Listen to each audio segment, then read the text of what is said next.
வளமுடன் தமிழே உயிர். இந்த ஒளியலை பார்த்து கொண்டிருக்கும் உங்கள் அனைவருக்கும் வணக்கம். இன்றைய பதிவில் நம்ம பார்க்குறது உருளைக்கிழங்கு வறுவல் எப்படி செய்யலான்னு பார்க்கலாம். இங்கே பாருங்கள், உருளைக்கிழங்கு வந்து நான் அந்த மாதிரி நீளமாக வெட்டி வச்சுருக்கேன். உங்களுக்கு என்ன ஷேப்பில் வேணுமோ நீங்கள் வெட்டிக்கலாம். இது வந்து ஃப்ரெஞ்ச் ஃப்ரை மாதிரி இருக்கும். நம்ம வந்து எண்ணெயில் போட்டு வறுக்காமல் இதை வறுவலை செய்யும் பொழுது அதே மாதிரி இருக்கும். இதை எப்படி செய்யலான்னு பார்க்கலாம். இதை எல்லாத்தையும் நான் கட் பண்ணி வச்சுட்டேன். நான் வந்து ஒரு அரை கிலோவுக்கும் கொஞ்சம் கூட எடுத்திருக்கேன். அதுக்கு ஒரு மண் சட்டி வச்சுருக்கேன். இப்போ சட்டி சூடாகிடுச்சு. எண்ணெய் விட்டுக்கலாம். எண்ணெய் வந்து உங்களுக்கு தேவைக்கு விட்டுக்கோங்க. நார்மலாக செய்கிறத விட ஒரு 2 ஸ்பூன் கூட விட்டுக்கோங்க. ஏன்னா வறுவலுக்கு கொஞ்சம் எண்ணெய் இருந்ததுன்னா நமக்கு ரொம்ப சுவையாக இருக்கும். எண்ணெய் காஞ்சிருச்சு. நம்ம வச்சுருக்கிற கடுகு உளுந்து ஜீரக கலவை நான் 1 ஸ்பூன் சேர்த்துக்கிறேன். பொரியட்டும். அவ்வளோதான், கடுகு பொரிஞ்சிருச்சு. நம்ம நறுக்கி வச்சுருக்கிற உருளைக்கிழங்கை சேர்த்துக்கலாம்.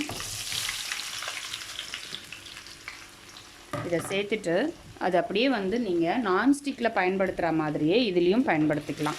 பாருங்கள், இந்த மாதிரி குலுக்கி விட்டுட்டிங்கன்னா இந்த எண்ணெயிலேயே வந்து உங்களுக்கு கொஞ்சம் நேரம் நல்லா வேகும்.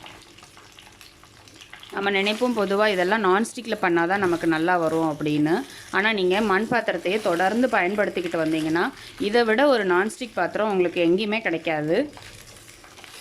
அவ்வளோதான். இப்போ நம்ம எண்ணெயில் பரட்டி வச்சாச்சு. இப்போ இதை ஒரு மூடி வச்சிடலாம். போட்டு இதை மூடிட்டு கொஞ்சம் நல்லா சிம்மில் வச்சுக்கோங்க. மண் பாத்திரம் எப்போவுமே கனமாக தான் இருக்கும் உங்களுக்கு.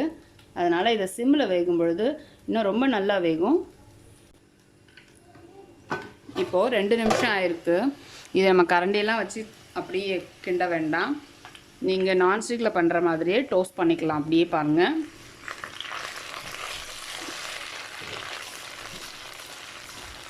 இப்போ கீழே இருக்கிறதெல்லாம் மேலே இங்கே பாருங்கள் செவந்து வந்துக்கிட்டே இருக்குது.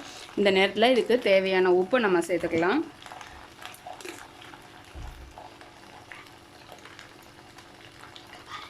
உப்பை சேர்த்துட்டு திரும்பவும் ஒரு வாட்டி நல்லா திருப்பி விட்டுக்கலாம். நீங்கள் நான்ஸ்டிக்கில் டோஸ்ட் பண்ணுற மாதிரியே பண்ணிக்கலாம்.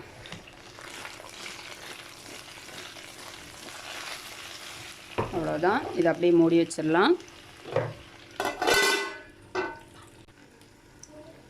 நம்ம உப்பு சேர்த்து 2 நிமிஷம் ஆயிடுச்சு. பாருங்கள், இப்போது நல்லா வறுத்துக்கிட்டே இருக்குது. இப்போ இதுக்கு தேவையான ஒரு ஸ்பூன் மஞ்சள் தூள் சேர்க்குறேன் நான்.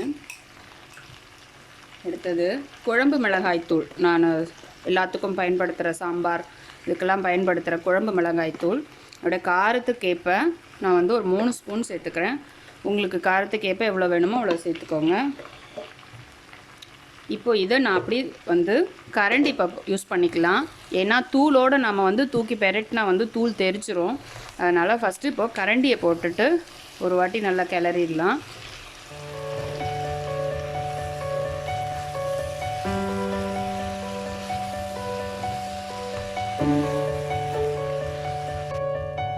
பாருங்கள், நான் மிளகாத்தூள் மஞ்சத்தூள் போட்டதுக்கப்புறமா நல்லா இப்படி பெரட்டி விட்டுட்டேன். இதுக்கப்புறம் நாம் அப்படியே டோஸ்ட் பண்ணி எடுத்துக்கலாம். இப்போது இந்த மூடி வச்சிடலாம். இன்னும் 2 நிமிஷம் ஆகட்டும். இப்போது அடுத்த 2 நிமிஷம் ஆகிடுச்சு. நம்ம ஒவ்வொன்று 1.5 இல்லை 2 நிமிஷத்துக்கு ஒரு வாட்டி எடுத்து கலக்கி விட்டுடலாம். அதாவது இப்போ வந்து பார்த்திங்கன்னா மிளகாத்தூளெல்லாம் ஓரளவுக்கு செட் ஆகிடுச்சு. இப்போ பாருங்கள், இந்த மாதிரியே நீங்கள் டோஸ்ட் பண்ணிக்கலாம். அவ்வளோதான். இந்த மாதிரி அப்பப்போ குலுக்கி வச்சுட்டு ஒரு 2 நிமிஷம் வைக்கலாம். இப்போது நம்மளுடைய உருளைக்கிழங்கு வறுவல் பார்த்திங்கன்னா ரொம்ப நல்லா தயாராகிடுச்சு. பாருங்கள், ரொம்ப அந்த சிம்மிலே வச்சு நான் மூடி வச்சதுனால ரொம்ப நல்லா வெந்துருச்சு. இப்போ பாருங்கள், ஓரம்லாம் கூட வந்து நமக்கு அவ்வளோவா அடி பிடிக்காமல் இருக்குது. இப்போது இதை நம்ம வந்து நல்லா வெந்ததுனால பாருங்கள் பூவாகிடுச்சு. இப்போ நீங்கள் நசுக்கி பார்த்திங்கன்னா உங்களுக்கு தெரியும். பாருங்கள், இந்த அளவுக்கு நல்லா வெந்துருச்சு. இப்போ நம்ம ஆஃப் பண்ணிடலாம். இதே மாதிரி நீங்களும் மண்பானையில் சமைச்சு பாருங்கள். நம்ம ரொம்ப சீக்கிரத்தில் இதை தயார் பண்ணியாச்சு. மண்பானையில் சமைங்க. நல்ல ஆரோக்கிய வாழ்வை வாழலாம். வாழ்க வளமுடன். ஆரோக்கிய வாழ்வே அளவற்ற செல்வம்.